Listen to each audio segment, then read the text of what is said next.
Good morning, everybody. It's Rick Marks, and I'm here in the car with Dr. Brett Axelrod. It's a beautiful day in the fall. The leaves are changing colors. We just had a pleasure of speaking to a group of chiropractors in Boston, just outside of Boston.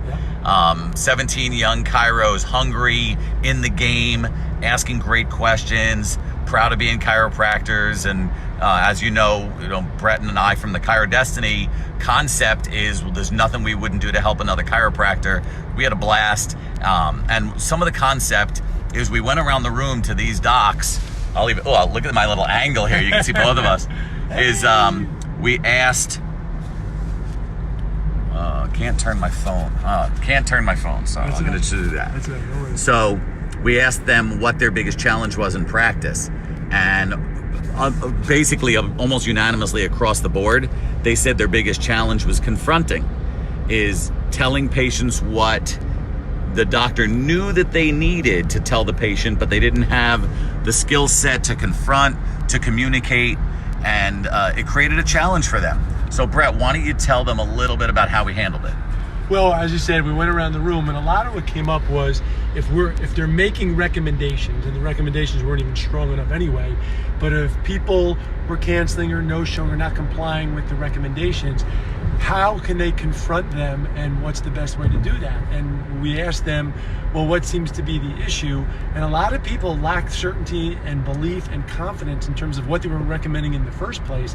And then there was any objection or pushback from it, was how to handle it. And so we just talked about speaking from your truth and be willing to tell people the truth. And when you're willing to tell people the truth and being authentic and then detaching from the outcome and focusing more on the patient than you do on yourself, because for me, when we went around the room, that's what seemed to come up quite a bit, which was, well, I'm focused on me and not them, and that was the problem. And when you're concerned and worried and the whole fear of rejection, that they're rejecting you versus the concept, and I said, they don't even know you. And you're worried about them rejecting you versus them being authentic and just telling them the truth. And telling them the truth in terms of what they need, not necessarily what they want to hear. And then holding them accountable for them to get the best possible results. And that's how the conversation began to go in that direction.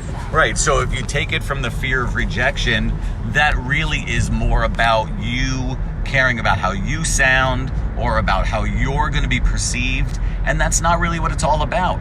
So if you want to think about it in more concrete things, like, well, okay, Rick and Brett sounds great. What do I do about it? The first thing you need is to get more certainty, and that's your philosophy and your vision of what you want to create for your practice. So you ask yourself, how many times a year do I get adjusted? what do I do for my family? It's a great place to start, because all these docs, they were all, pretty young. They were in their 20s, and they said they probably get adjusted once a week. I'm like, okay, so if that means your maintenance care for yourself is 50 times a year, how could some 60-year-old who's never been adjusted before in their lives, their spine looks like a question mark, only need 10 visits, right? It doesn't make sense. There was a disconnect. And the more certainty that they got on who they are as chiropractors and what they believe, they were then willing and able to start to role play and have a conversation with their patient. A report of findings is not your time to lecture. It's a time to just sit and connect knee to knee and have a conversation. And ultimately what came up was this: chiropractors are not in the spine straightening business. We're in the belief shifting business. And the more you know about what a patient thinks, feels, or believes about chiropractic and about medicine and about health and about how they got this way and what their spine looks like on film or what their nervous system looked like on scans or their posture looks like, then it becomes a conversation, and the doctors were much more willing to tell the truth about what they think they can do through a chiropractic lifestyle recommendation to help change this person's life. So when we started to have the conversation again, and I said, what would you recommend for certain situations? And people said, well, I would recommend 50 visits, 60 visits, 70 visits, whatever the number was based on technique and who they were and what they did. And we talked about, well, I asked them a question. What is your outcome with the patient? Is it just pain relief? And one doctor raised her hand and said, well, I'm only focusing on pain. I don't want that. And I said, so then why do you continue to do it? Why not just start telling them the truth? And again, learning to detach from the outcome.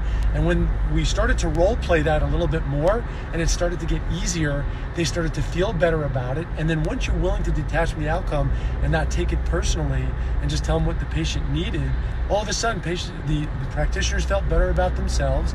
And as you begin to step away from or let go of the attachment of what a patient may or may not be willing to do, it's like this sense of freedom. The stress comes off your shoulders, and some people in the beginning may not follow through, but more and more will as you begin to get more confident and certain about this. So to me, whatever you need to do, whatever you need to read, whatever you need to study about chiropractic or understanding the recommendations behind what you do, you have to start telling patients what they need and not necessarily what you think they only want to hear. And that's what it comes down to for them. So in closing, regardless of where you went to school, regardless of how many years in practice you are, if you know what you are trying to create, so we're going to start with crystal clear vision always, know who you are, know what you, get your team together and decide who you are as chiropractors, the type of care, the type of recommendations you're going to give, and then work everything possible to develop the strength, to tell people what they need a knee, and not make it about you, make it about them. Because that's ultimately why they're coming to you. Their other healthcare experiences didn't provide them the answers clinically that they were looking for, and a place that they feel safe to get the real answer for themselves, their coworkers, their friends, their family members, to get a lifestyle shift based on a new belief and a new understanding. For Brett and I, through ChiroDestiny, there's nothing we wouldn't do to help you. Reach out to us, call us, text us, email us. Nothing we wouldn't do to help you guys. It's a beautiful Friday. We hope you saved a lot of lives this week in practice. If there's anything we can do, don't forget to reach out. We'll talk to you soon. Take care, everybody. Bye-bye.